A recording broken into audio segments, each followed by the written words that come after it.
every year. Oh, really? No. Yeah, look, I didn't going into the season. But now that I got this thing on, I feel very confident in the things I say. I feel good. You know what? They have certainly looked like it. Yeah, why not? I mean, the West. Here's why I will say why not. I'm actually surprised the West hasn't looked as strong as it has. In 22, I remember when I was there, we huddled up. I was talking to Mike Dunleavy, and he said, this is our chance because there's no dominant team.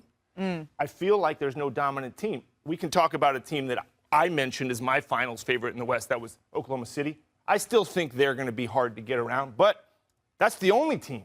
That's the only one I see as an obstacle for the Warriors right now. The reason that Oklahoma City and Golden State are so fascinating is that both of them are good and they're upwardly mobile. They can improve their rosters during the season. Now, Sam Presti, the president of the Thunder, has come out and said, I don't think we're going to make any trades this year.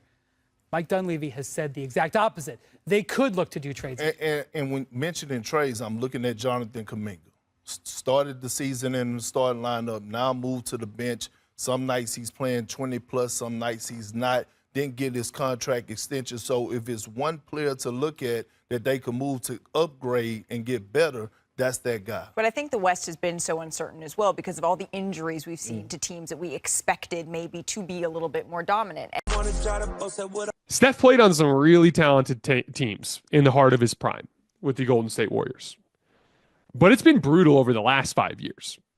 In the 2022 title run, the Warriors had a championship-level roster, but there wasn't much margin for error. Those of you guys who listened to the show at the time will remember none of their young players were in the rotation even. I was advocating for Joe Lacob and Bob Myers to cash them in, to trade them, to create more margin for error in that particular playoff run.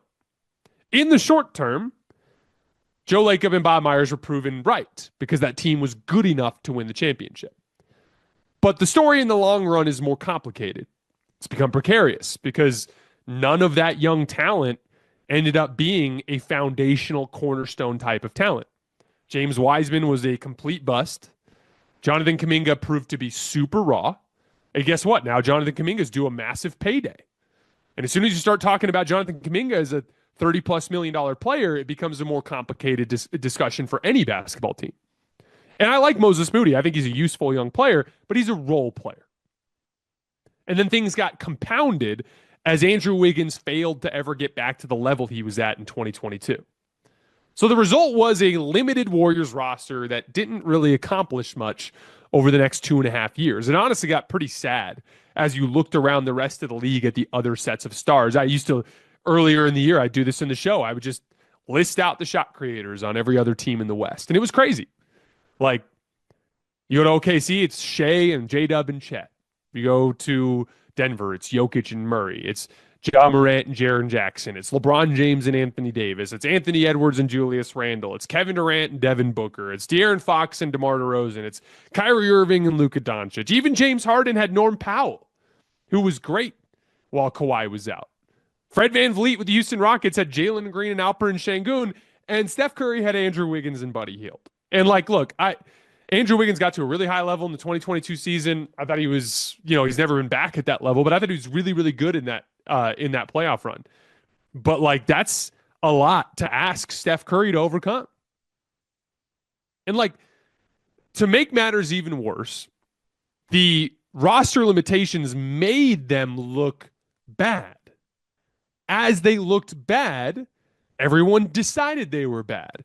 As everyone decided they were bad, a lot of people just decided a trade wasn't worth it. So they passed on OG Anunoby. And they passed on Pascal Siakam. And, they may not have been able to afford Mikal Bridges with how expensive it was, but they just started passing on guys. Even in the early part of the year when Jimmy Butler and Zach LaVine were available, I had been hearing that the Warriors were not interested in those two, that they were holding out for Kevin Durant or LeBron James in a trade. They didn't want to have a flawed star. Why? Because they thought they were bad. All because of a roster imbalance.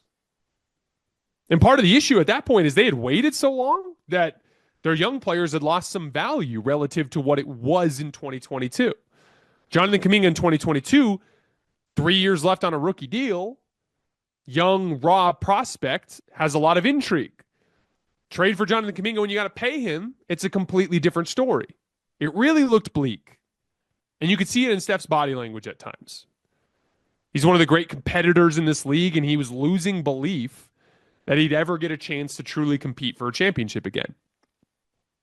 There was even a press conference where Steph sounded so dejected and made comments surrounding the trade deadline that were so bizarrely defeated sounding that he had to come out for his next press conference and remind everybody that he's a competitor that wants to win a title.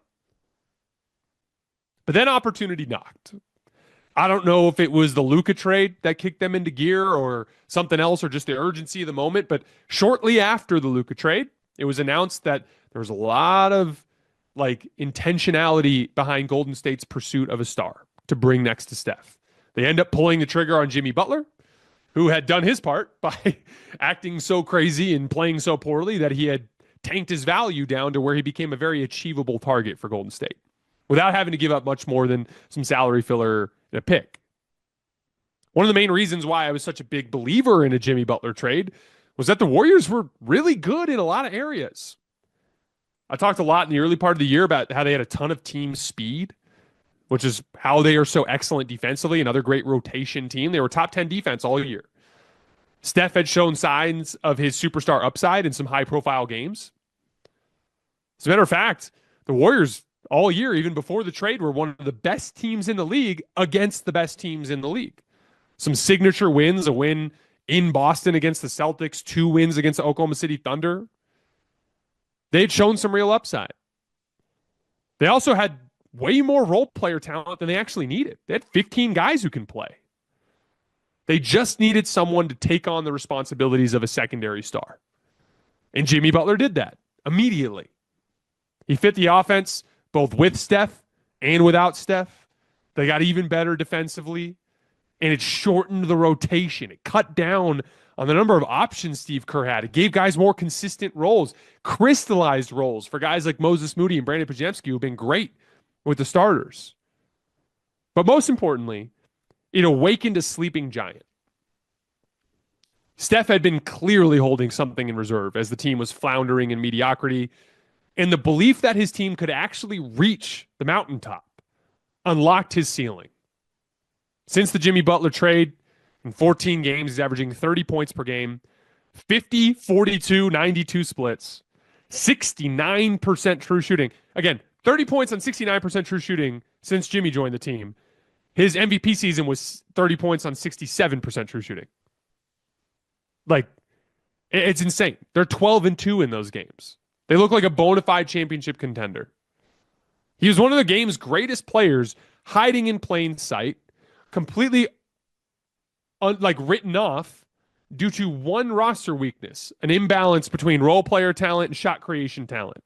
One that, frankly, was obvious to everyone in the world watching this team over the last couple of years. But they took care of it, and now we're going to get to see what I wanted to see so badly out of a Jimmy Butler trade, and that's Steph Curry playing in meaningful basketball games, which I'm very excited for. That's it for this week's course correction. Remember, Microsoft's AI solution